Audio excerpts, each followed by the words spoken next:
Si Leah ay isang aspiring artist na mahiyain at simpleng babae.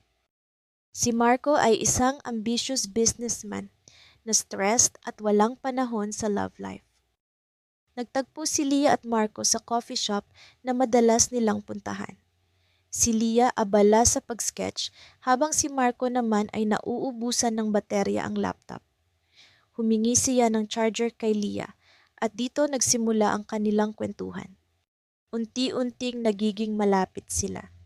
Pareho nilang nararamdaman ang attraction, pero pareho ring takot magmahal dahil sa kani-kanilang past heartbreaks.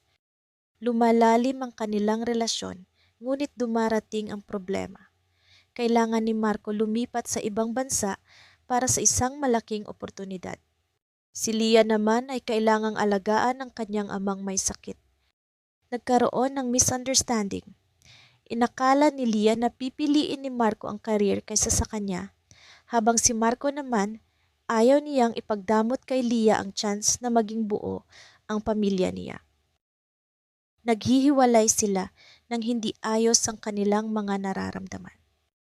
Pareho silang nagtatagumpay sa kani-kanilang buhay pero ramdamang kakulangan. Makalipas ang ilang taon, muling nagtagpo si Marco at Leah sa isang art exhibit.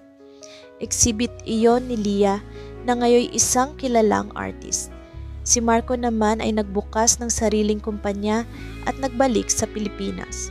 May mga bagong sugat, may mga natutunan, pero andun pa rin ang pagmamahal.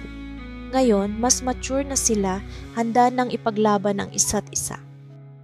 Sa ilalim ng ulan, nagtagpo sila sa coffee shop kung saan sila unang nagkakilala. Hindi na sila nagdalawang isip, niyakap nila ang isa't isa at sinabing, sa tamang panahon, tayo rin pala.